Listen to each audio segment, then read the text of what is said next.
देखिए, लाइट रे travelling in a direction passes through a medium and it get scattered in various direction. एक particular medium में travel करती हुई light रे, scattering of light takes place when light ray travel through any medium. The medium may be air, the medium may be water, and if we have got particles in the medium which have got their size in the range of wavelength of light rays. यदि light किसी ऐसे medium में travel कर रही है जिस medium में particles की साइज लाइट की वेवलेंथ के रेंज में, in that case that light रे सफर scattering. Now what do you mean by scattering? देखिए, दिस इज एनी मीडियम, यह कोई मीडियम है और इस मीडियम में यह लाइट रे पेनिट्रेट करती है. Now what we generally expect कि लाइट रे जो इस डायरेक्शन में ट्रेवल कर रही है वो बिल्कुल सीधी ही ट्रेवल करती चली जाएंगी जब वहां इस मीडियम से इमर्ज होंगी तब इसी डायरेक्शन में. But it's not the case. Rays इस डायरेक्शन में भी इमर्ज होती है, इस डायरेक्शन में भी निकलती हैं, परपेंडिकुलर डायरेक्शन में भी लाइट रेस ट्रेवल कर, इस तरह से भी लाइट रेस निकलती.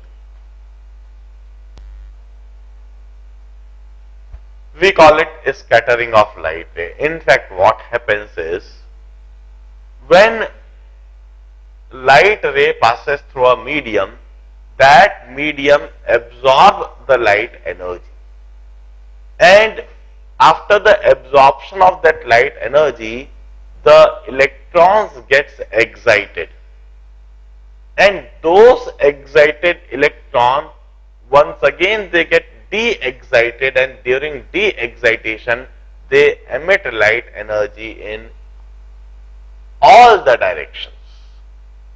तो जो लाइट रे उस पर इंसिडेंट हुई थी वो तो इस डायरेक्शन में थी और इस डायरेक्शन में ट्रेवल करने वाली लाइट रे उसने एब्जॉर्ब कर ली, उसकी एनर्जी उसने एब्जॉर्ब कर ली. उस एनर्जी को एब्जॉर्ब करके उस मीडियम के जो पार्टिकल्स है उनके इलेक्ट्रॉन एक्साइट हो गए. वह एक्साइटेड इलेक्ट्रॉन जब डी एक्साइट हुए तो किसी भी डायरेक्शन में लाइट रे को एमिट कर दिए. This is termed as scattering of light ray. ध्यान रहे, here this scattering of light ray, this phenomena is different from absorption of light ray. In absorption, light energy gets absorbed by the atom and that light energy gets stored into that atom. It gets transformed into any another form.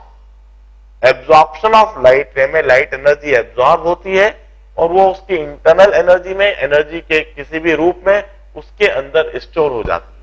While during scattering, जो light रे particle absorb कर रहा है उसको फिर वापस light energy के रूप में ही रेडिएट भी कर देता है.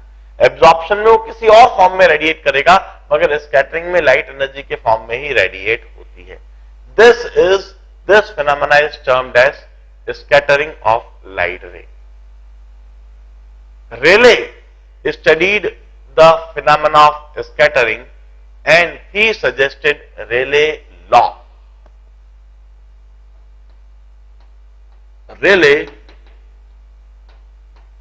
Rayleigh's law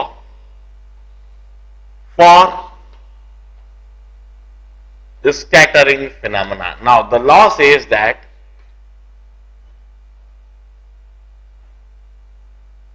the scattering of light ray is inversely proportional to the fourth power of wavelength. The scattering of light ray is inversely proportional to fourth power of wavelength. This is Rayleigh's law. Means light का wavelength जितना ज्यादा होगा, higher the wavelength is, lesser is its scattering. Light ray का उतना ही scattering उसका कम होगा। Small wavelength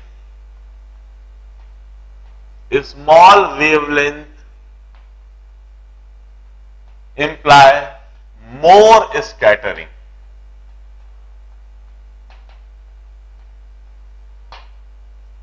and large wavelength means less scattering.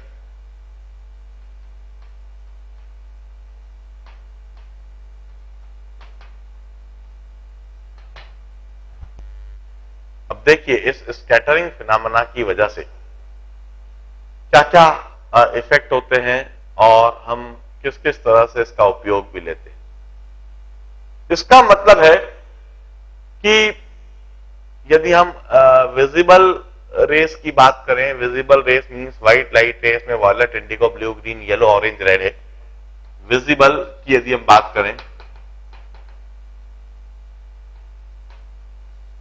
visible rays means white light rays,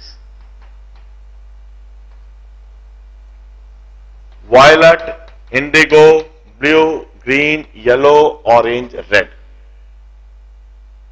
जैसे जैसे हम नीचे जाते हैं wavelength increases means scattering decreases। wavelength increases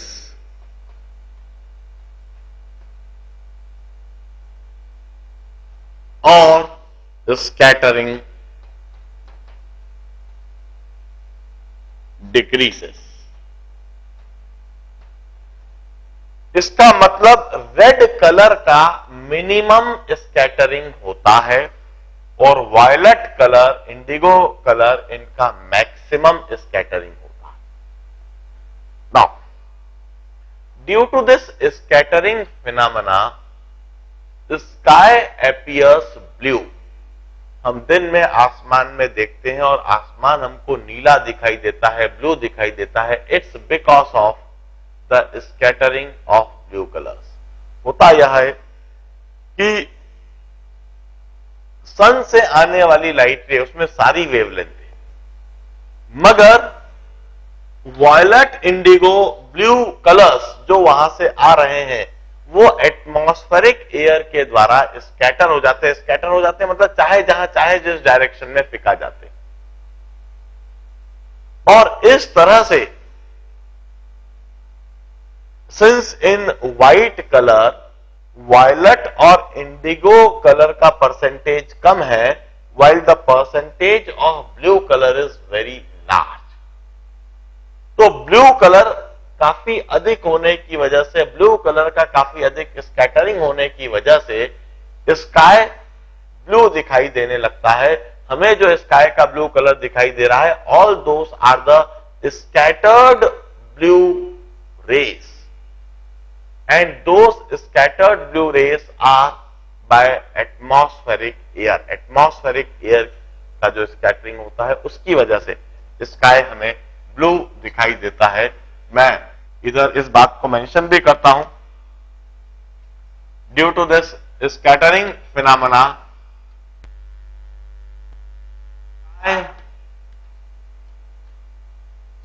appears blue in daytime।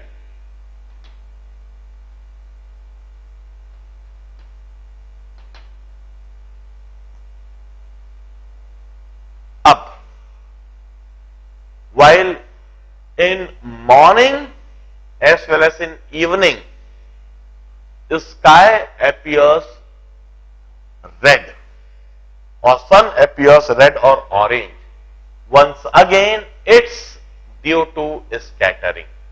Scattering की वजह से सुबह के समय और शाम के समय वंस अगेन सन आपको जो रेड या ऑरेंज कलर का दिखने लगता है, that is due to scattering. It's because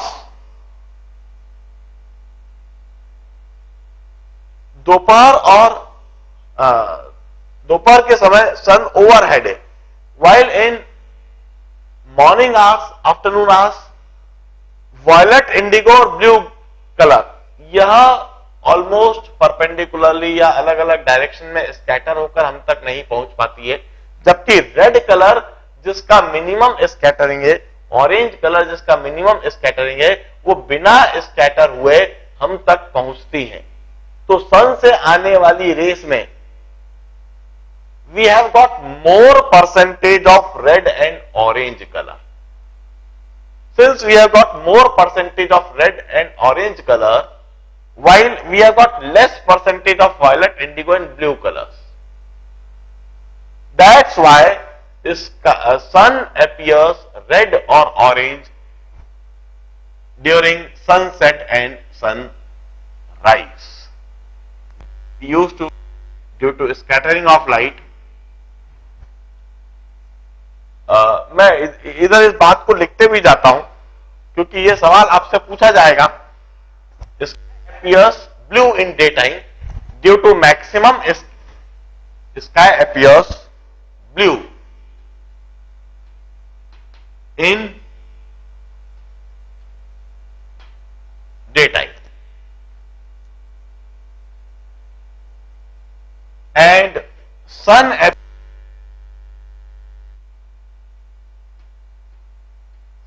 appears red or orange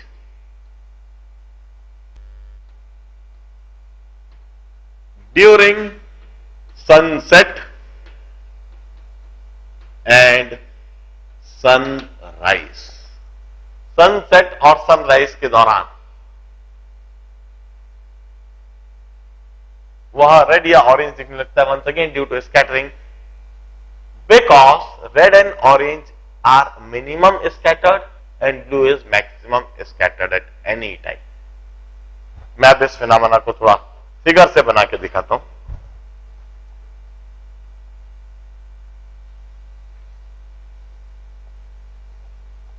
देखिए,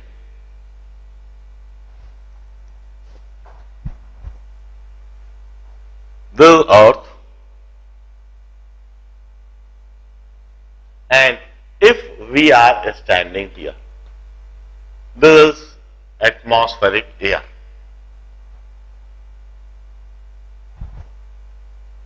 This is atmospheric air.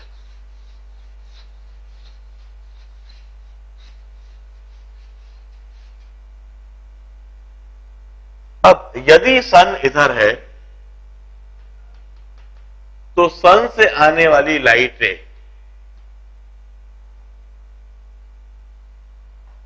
Blue colour का मैक्सिमम इस तरह से स्कैटरिंग हो जा रहा है अलग अलग डायरेक्शन में। ब्लू कलर का अलग अलग डायरेक्शन में स्कैटरिंग हो जा रहा है। इस वजह से वह स्काई पूरा ब्लू दिखाई दे रहा है। स्काई जो ब्लू दिखाई दे रहा है वो सारी ब्लू स्कैटर्ड रेस हमें मिल रही है। जबकि सनसेट, सन जब इधर होगा तब इधर से आने वाली जो रेस है इसमें वंस अगेन इधर से ब्लू कलर स्कैटर हो गया, अलग अलग डायरेक्शन में ब्लू कलर स्कैटर हो गया और हम तक पहुंचने वाली जो रेस है अब उसमें रेड और ऑरेंज का परसेंटेज बढ़ गया। तो ब्लू कलर के मैक्सिमम स्कैटरिंग होने की वजह से ही स्काई ब्लू दिखता है और ब्लू कलर के मैक्सिमम स्कैटरिंग होने की वजह से ही सन राइज और सनसेट के दौरान वो रेड या ऑरेंज दिखने लगता है। In fact if we go above the atmosphere, यदि हम स्पेस में चले जाएंगे तो स्पेस में हमें जो आसमान दिखेगा वह ब्लू कलर का नहीं दिखेगा। In fact in the space above atmosphere हमें स्काई पूरा ब्लैक दिखेगा और उस ब्लैक स्काई में चारों तरफ बिल्कुल ब्लैक दिख रहा है। सन हमें दिखेगा, सन हमें बिल्कुल वैसा ही दिखेगा जैसे कि हमने कमरे में एक बल्ब जला दिया है। इसी तरह से बिल्कुल ब्लैक आसमान के बीच में एक बल्ब जलता हुआ सा दिखेगा और चारों तरफ ब्लैक है, और सन के साथ साथ हमें अपर एटमॉस्फेयर से स्टार्स भी दिखने लगेंगे डे टाइम में। जैसे हमें अर्थ पर से डे टाइम में स्टार्स नहीं दिखते, क्योंकि स्टार्स से आने वाली लाइट रेस एक तो उनकी इंटेंसिटी काफी कम हो जाती है, और सन की स्कैटर्ड लाइट रे की इंटेंसिटी इतनी अधिक हो जाती है कि उनके बीच में स्टार्स से आने वाली लाइट रे की इंटेंसिटी काफी कम हो जाती है। दैट्स व्हाई डे टाइम में हमें स्टार्स नहीं दिखते हैं, while if we go above atmosphere हमें डे टाइम में स्काई ब्लैक दिखेगा और सन बल्ब के माफिक दिखेगा और बाकी स्टार्स भी दिखाई देंगे। It's because of this scattering phenomena red light is used as a stop signal or a danger signal in the traffic light. क्यों? क्योंकि रेड लाइट का मिनिमम स्कैटरिंग है। रेड लाइट का जो मिनिमम स्कैटरिंग है तो वो लंबी दूरी तक ट्रेवल कर पाएगी और दूर से ही रेड लाइट दिखाई देगी। हम कहते हैं ब्लू या ग्रीन लाइट का स्कैटरिंग ज्यादा होने की वजह से ज्यादा दूरी से नहीं दिखेंगी, जबकि रेड लाइट मैक्सिमम दूरी से दिखेगी क्योंकि इसका मिनिमम स्कैटरिंग होता है। That's why in traffic signal red colour is used for stop signal. इसी तरह से हम कहते हैं जब कोहरा छाता है, जब कोहरा होता है तो हमारे चारों तरफ वाटर के ड्रॉपलेट्स होते हैं और वह वाटर की droplets their size is in the range of wavelength of light, और उन वाटर के वेपर्स के एटमॉस्फेयर में मिल जाने से वंस अगेन स्कैटरिंग फिनोमेना काफी अधिक बढ़ जाता है। यदि कोहरा काफी अधिक हो, सामने से कोई व्हीकल भी आ रहा हो तो उसने पूरा यदि हेडलाइट ऑन भी कर रखा हो तो वो आपको दिखेगी नहीं। Once again it's because of the scattering due to the fog. हम कहते हैं वो हेडलाइट से जो लाइट रेस आ रही है वह light rays fog vapour particle से स्कैटर हो जाएंगी और वो सीधा ट्रेवल करने की बजाय चारों तरफ फैल जाएंगी, और इसलिए हमें कोहरे में सामने हेडलाइट भी दिखाई नहीं देगी। All this phenomena is due to the scattering of light. In dense fog, the poor visibility is due to scattering of light, and the usage of red color in traffic signal is to minimize the scattering of light, and appearance of blue color of the sky is due to scattering, and appearance of red and orange color of sun during sunrise and sunset is due to scattering of light. जब भी इस तरह के कोई भी सवाल पूछे जाए तो आप उसको स्कैटरिंग फिनोमेना से रिलेट कर दीजिए। Now, this is scattering of light. After discussing about scattering phenomena, now let's discuss about the polarization of light. Now,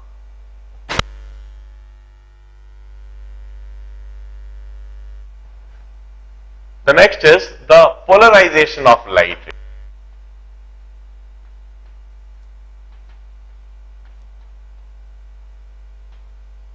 देखिए, अबाउट पोलराइजेशन फिनोमेना मैंने आपको light as a wave conceptualise करते समय भी थोड़ा बताया था। मैंने unpolarised light ray, plane polarised light ray के बारे में जो बताया था वो मैं एक और बार रिपीट कर देता हूं, एक और बार दोहरा देता हूं। As we are told if a light ray travelling along x axis, if a light ray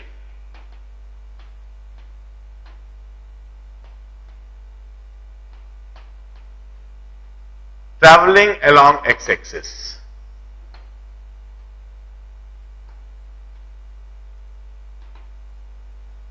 यदि लाइट रे एक्स एक्सिस के लॉन्ग ट्रेवल कर रही है तो वह एक्स एक्सिस के परपेंडिकुलर इलेक्ट्रिक फील्ड जनरेट करती है and that electric field is generated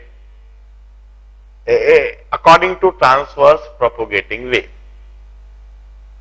और वह एक्स एक्सिस के परपेंडिकुलर जनरेट होती है and it varies according to E is equal to E naught sin omega t plus x by c। इस तरीके से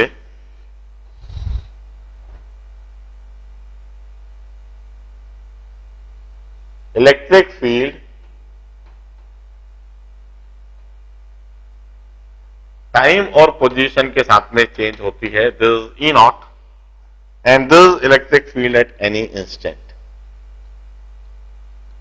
अब यह इलेक्ट्रिक फील्ड या तो y एक्सिस के अलोंग जनरेट होगी या z एक्सिस के अलोंग या फिर yz प्लेन में किसी भी डायरेक्शन में। हम कहते हैं if we imagine a situation like this,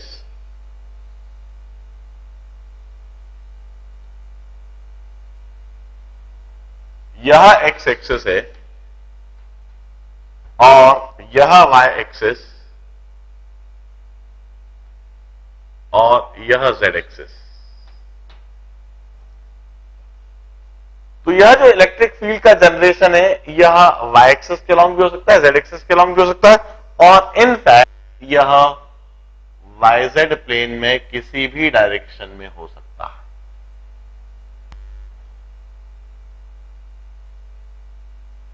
अब हम कहते हैं किसी एक लाइट वेव की वजह से किसी एक YZ प्लेन में किसी एक डायरेक्शन में इलेक्ट्रिक फील्ड होगी, but as I told you, we never have a single ray, a single wave. We always have a beam of light, and a beam of light ray consists of infinite waves, infinite rays. एक beam of light ray में इस तरह से infinite waves होती है और किसी एक वेव की वजह से पॉजिटिव y एक्सिस के अलोंग इलेक्ट्रिक फील्ड जनरेट होती है, तो किसी दूसरी वेव की वजह से electric field negative y axis के अलोंग होती है। कोई वेव ऐसी भी होगी जिसकी वजह से electric field positive z axis के अलोंग, तो कोई वेव ऐसी भी होगी जिसकी वजह से electric field negative z axis के अलोंग। इस तरह से हम कहते हैं कि पूरे YZ प्लेन में ही इलेक्ट्रिक फील्ड अलग अलग डायरेक्शन में जनरेट हो जाती है and if net electric field becomes zero eight any time, if net electric field is zero at any time, at any point, in that case such a light ray is termed as unpolarized light ray।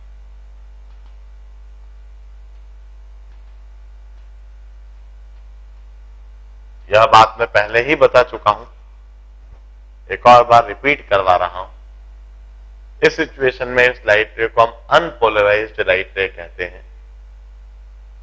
हम कहते हैं जो light रे जिसकी वजह से electric field y axis के along है उसका पोलराइजेशन अलग है, और जो लाइट रे जिसकी वजह से इलेक्ट्रिक फील्ड z एक्सिस के अलोंग है उसका पोलराइजेशन अलग है। In fact they are termed as perpendicularly polarised light ray. मैं इधर डेमोन्स्ट्रेट करता हूं।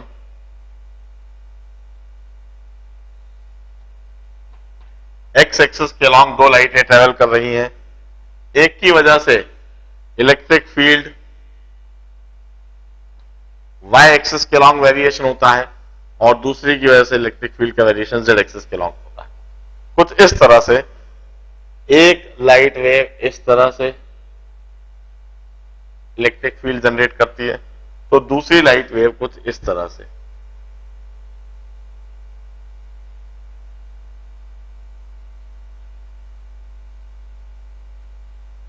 एक इस तरह से तो एक इस तरह से, एक इस तरह से ट्रैवल कर रही है और एक इस तरह से, दोनों एक्स एक्सिस के लॉन्ग ट्रैवल कर रही है, दोनों ही एक्स एक्सिस के लॉन्ग है, मगर एक की वजह से इलेक्ट्रिक फील्ड बोर्ड के प्लेन में हो रही है और एक की वजह से इलेक्ट्रिक फील्ड बोर्ड के परपेंडिकुलर हो रही है। We use to say they are perpendicularly polarised light ray. This is termed as perpendicularly polarised light ray.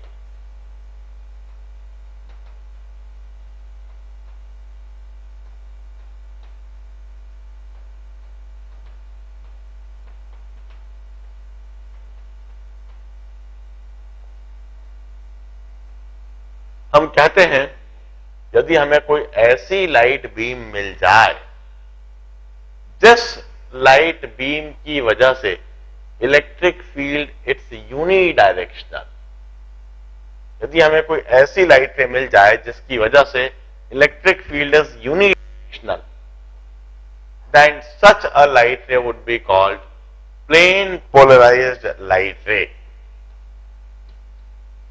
Plane polarised light रे।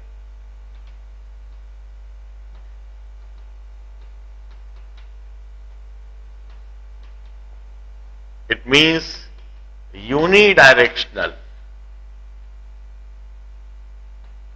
electric field.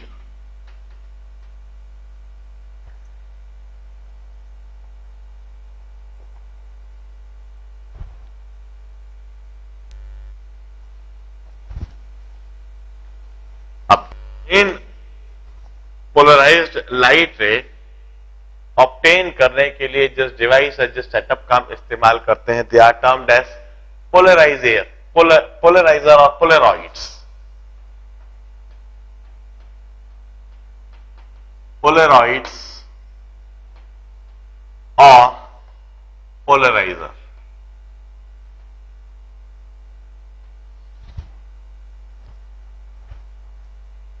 पोलरॉइड्स और polariser, they are used to obtain plane polarized light ray. They are used to obtain plane polarized light ray.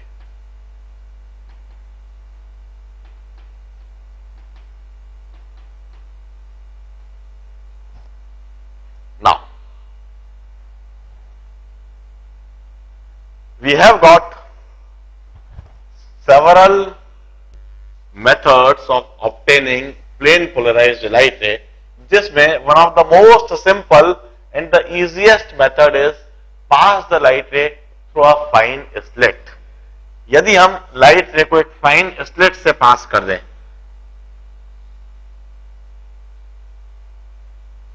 if this is a slit S,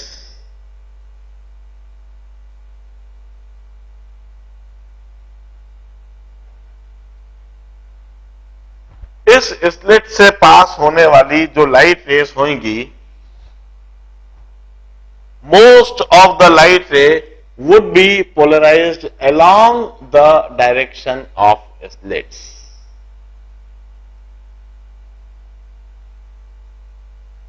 slit के perpendicularly polarised light rays काफी कम होंगी या negligible होंगी। Most of the light rays would be polarised along the length of slits. Slits हम कहते हैं light rays passed through the slit are polarized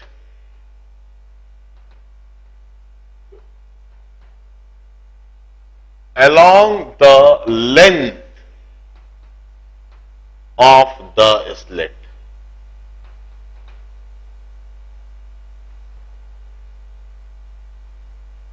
And we used to say that intensity of light ray polarized in any particular direction at an angle theta is given by law of Malus.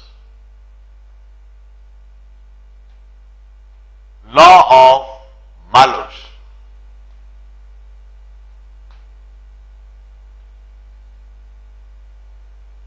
It says that intensity of light ray polarized at an angle of theta with the slit. स्लिट के साथ में theta angle पर polarised light ray की intensity होगी I naught cos square theta.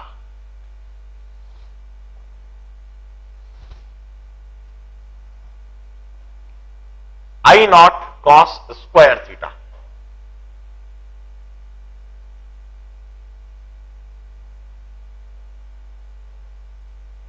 This law of Malus, बिल्कुल simple सी बात है. Theta is the angle between the direction of slit और जिस डायरेक्शन में आप पोलराइजेशन चाहते हो. If you wish perpendicularly polarised light ray और नॉर्मल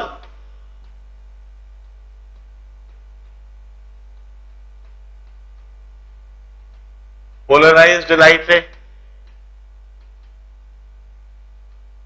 यदि आप नॉर्मल पोलराइज्ड लाइट रे चाहते हो, मतलब स्लिट की डायरेक्शन ऐसी है और आप इस डायरेक्शन में पोलराइज्ड लाइट रे यदि चाहते हो, तो हम कहेंगे the value of theta is cos theta is 0 and intensity of light ray polarized in perpendicular direction would be 0. Means इस स्लिट से कोई भी नॉर्मली पोलराइज्ड लाइट रे बाहर नहीं आएगी. इस स्लिट से वहां लाइट रे तो सारी आ जाएंगी जो इसी डायरेक्शन में पोलराइज्ड है. और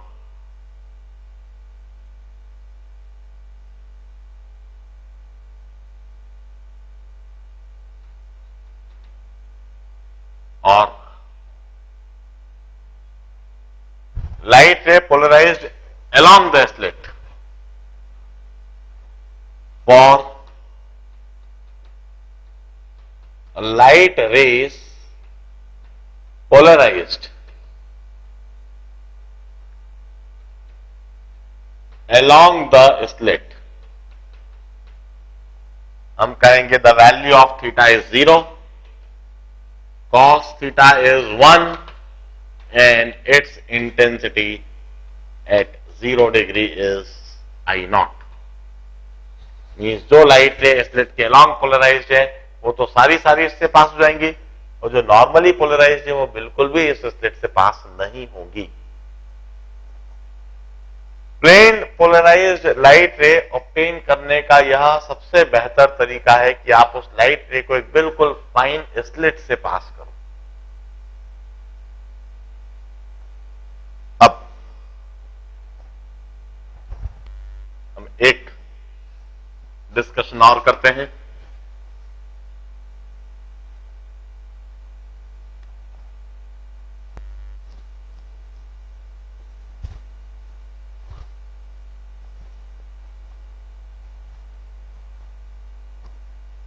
जैसा मैंने बता रखा है, जब किसी सरफेस पर लाइट रे टकराती है, किसी ट्रांसपेरेंट मीडियम पर लाइट रे टकराती है, तो उसका रिफ्लेक्शन भी होता है, रिफ्रैक्शन भी होता है और एब्जॉर्प्शन भी होता है.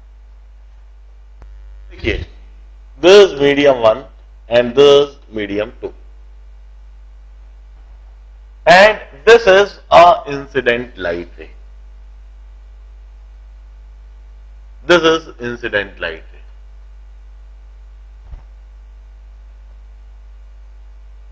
अब हम कहते हैं इस इंसिडेंट लाइट रेस में, इट्स अ अनपोलराइज्ड लाइट रे, इसमें इलेक्ट्रिक फील्ड सभी डायरेक्शन में जनरेट हो रही है और नेट इलेक्ट्रिक फील्ड 0 है। It's unpolarised light. अब यह नॉर्मल है, यह नॉर्मल है। हम जानते हैं इस लाइट एनर्जी का एक फ्रैक्शन रिफ्लेक्ट होएगा, लाइट एनर्जी का एक फ्रैक्शन रिफ्रैक्ट होएगा और लाइट एनर्जी का एक फ्रैक्शन एब्जॉर्ब होएगा।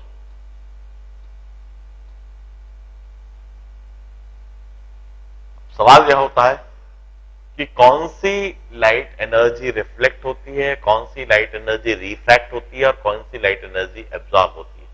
That depends on the polarisation. जो लाइट रे का पोलराइजेशन इस डायरेक्शन में है वह तो हमेशा रिफ्लेक्ट हो जाएगी। एनी लाइट रे which is polarized in this direction or close to this direction would be reflected by this surface, while any light ray which is polarized in this direction would be refracted। कोई सी भी light ray जो इस direction में polarised है वह refract हो जाएगी और कोई सी भी लाइट रे जो इस डायरेक्शन में पोलराइज्ड है वह एब्जॉर्ब हो जाएगी। हम कहते हैं इस तरह से भी अलग अलग डायरेक्शन में पोलराइज्ड लाइट रे को सेपरेट भी करा जा सकता है और इस बात से यह भी समझा जा सकता है कि कब हमें ज्यादा रिफ्लेक्शन मिलेगा और कब ज्यादा रिफ्रैक्शन मिलेगा। हम कहते हैं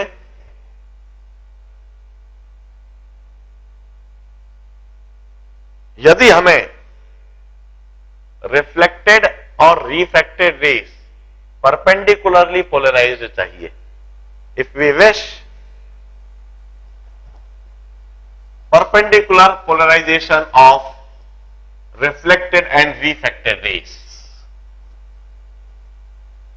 हम कहते हैं इसका रिफ्रैक्टिव इंडेक्स 1 है, this mu1 is 1 and this mu2 is mu।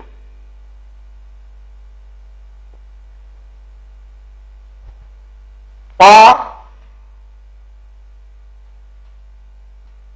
normal polarization of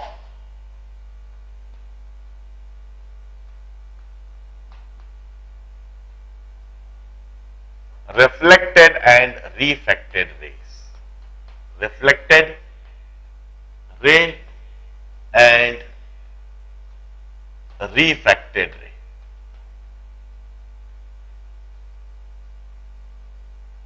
यदि मैं रिफ्लेक्टेड रे और रिफ्रैक्टेड रे को नॉर्मली पोलराइज्ड चाहता हूं, in that case reflected ray और रिफ्रैक्टेड रे परपेंडिकुलर होना चाहिए। से रिफ्लेक्टेड रे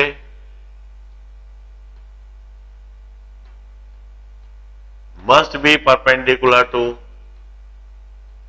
रिफ्रैक्टेड रे, तब उन लाइट रे का नॉर्मल पोलराइजेशन होएगा। मतलब इन दोनों के बीच में एंगल 90 डिग्री होना चाहिए। ऐसी स्थिति में if this angle is I, तो रिफ्लेक्टेड रे भी आई एंगल पर ही होएगा और रिफ्रैक्टेड रे का angle of refraction r should be equal to 90 minus I.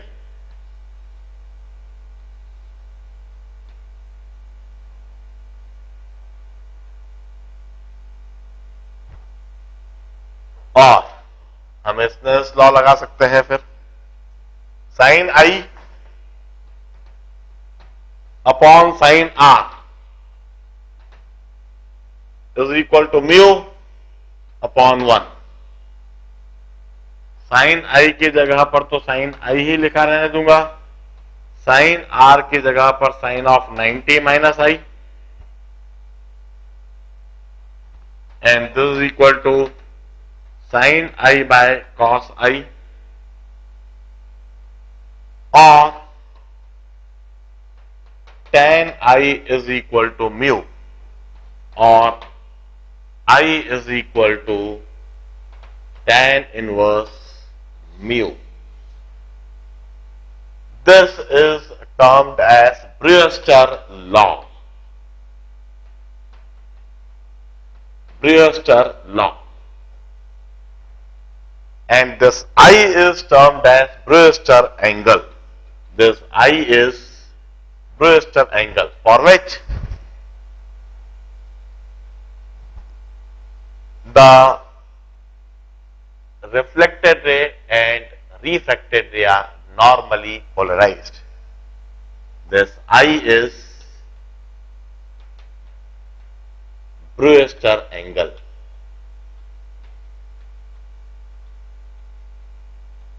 Brewster angle is that angle for which reflected ray and refracted ray are perpendicularly polarized. हम कहते हैं during scattering as well not all the light rays are scattered. सारी light rays scatter नहीं होती है। Light rays वह scatter होती हैं जिनका पोलराइजेशन अलग अलग डायरेक्शन में। हम कहते हैं लाइट रे का पोलराइजेशन जिस भी डायरेक्शन में होगा उसके परपेंडिकुलर डायरेक्शन में वह लाइट रे स्कैटर हो जाती है। देखिए मैं समझाता हूं इसको, पहले से नोट डाउन कर लीजिए।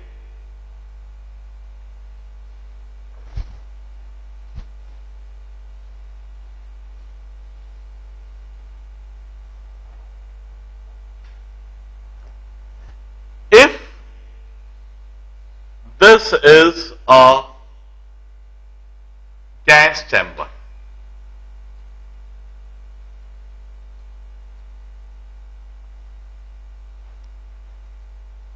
if this is gas chamber, अब एक बात ध्यान रहे, हाइड्रोजन या हीलियम गैस से स्कैटरिंग नहीं होता। हाइड्रोजन या हीलियम गैस से स्कैटरिंग इसलिए नहीं होता है because the molecular size of hydrogen and helium is much small as compared to the wavelength of light ray. Light ray का wavelength है 3500 Armstrong to 7500 Armstrong। 3500 Armstrong से 7500 Armstrong के रेंज में लाइट रे का वेवलेंथ होता है, और hydrogen और हीलियम की जो एटॉमिक साइज है that is in the range of 1, 2 or 3 Armstrong. Since hydrogen, helium, oxygen and nitrogen gas, they are much small as compared to the wavelength of visible light ray. Hence, they does not cause much scattering of light. While vapor molecules, water vapour molecules की यदि हम बात करें तो water vapour के जो molecules हैं their size is in the range of the wavelength of visible raise. इसलिए मैं इसको वेपर चैम्बर लिखता हूं गैस चैम्बर लिखने के बजाय। ये कोई वेपर चैम्बर है, वेपर से। और अब हम एक फाइन बीम ऑफ लाइट रे इस वेपर चैम्बर में डालते हैं तो यह लाइट रे अलग अलग डायरेक्शंस में स्कैटर हो जाएंगी।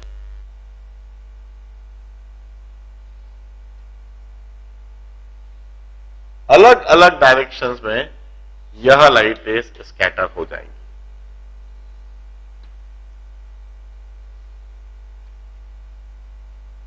अब सवाल यह उठता है कि कौन सी लाइट रे किस डायरेक्शन में स्कैटर होगी।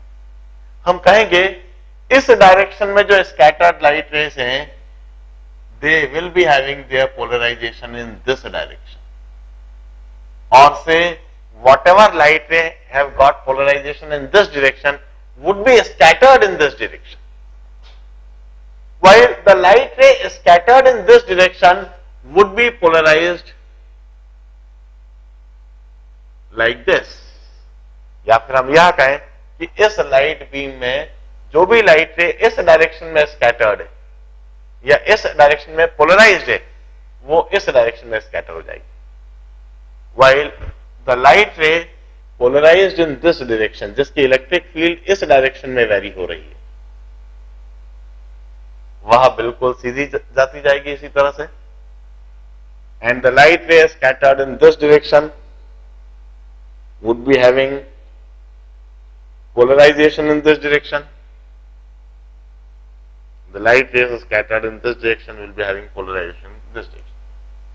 इस लाइट बीम में अलग अलग डायरेक्शन में इलेक्ट्रिक फील्ड का पोलराइजेशन है। किसी इलेक्ट्रिक फील्ड का डायरेक्शन y एक्सिस के अलॉन्ग है, किसी का z एक्सिस के अलॉन्ग है, किसी का yz प्लेन में। अलग अलग डायरेक्शन में इलेक्ट्रिक फील्ड का पोलराइजेशन है, उसी हिसाब से अलग अलग डायरेक्शन में यह लाइट रेस स्कैटर हो जाएंगी। इस तरह से हम स्कैटर्ड लाइट रे के द्वारा भी पोलराइज्ड लाइट रे ऑब्टेन कर सकते हैं। यदि हमें इस डायरेक्शन में पोलराइज्ड लाइट रे चाहिए तो आप इस डायरेक्शन की स्कैटर्ड लाइट रे ले लीजिए, उनका अधिकतर का पोलराइजेशन इसी डायरेक्शन में होगा। अब इधर मैं एक और बात जरूर ऐड करूंगा। जैसे मैंने बताया कि वाटर वेपर जो होती हैं, वेपर मॉलिक्यूल्स जो होते हैं, इन वेपर मॉलिक्यूल्स का साइज विजिबल लाइट रेस के वेवलेंथ के रेंज में होता है। इसलिए वेपर मॉलिक्यूल्स के द्वारा विजिबल लाइट रेस का स्कैटरिंग होता है। इसी वजह से in dense fog we have got poor visibility. मगर यदि हम बात करें एक्स रेस की,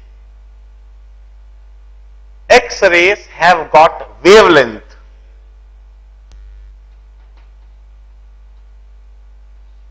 X-rays have got wavelength in the range of 0.01 Armstrong to 10 Armstrong.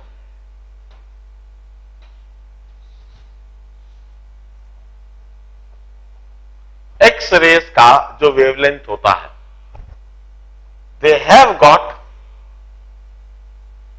wavelength in the range of 0.01 Armstrong to 10 Armstrong. Now, hydrogen atom, helium atom and any metal atom, they have got their size in the same range. Hydrogen atom का size, helium atom का size और किसी भी metal atom की बात करें, उनका size इसी रेंज में होता है। It means X rays would be scattered by hydrogen gas, X-rays would be scattered by helium gas, X-rays would be scattered by metal atoms, because in this situation, in this case, the particle size is in the range of the wavelength of that light rays.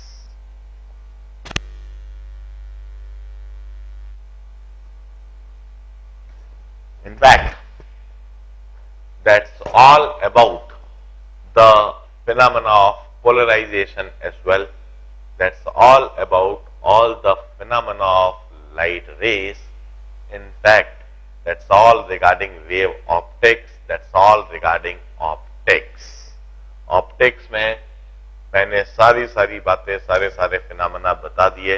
ये जो आज का मेरा lecture था, इसमें इसमें generally कुछ reasoning type questions पूछते हैं, बोर्ड एग्जामिनेशन में ही पूछते हैं। यही बात पूछते हैं, why sky appears blue, why we use red light for the stop signal, why do sun appears red और ऑरेंज ड्यूरिंग सनराइज और सनसेट, या फिर यह पूछते हैं why what would be the colour of sky about atmosphere.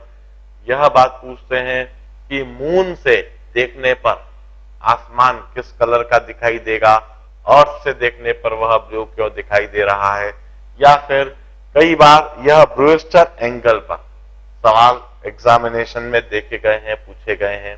और law of Malus मैंने वह बताया, रेले क्राइटेरियन मैंने वह बताया। That's all regarding optics.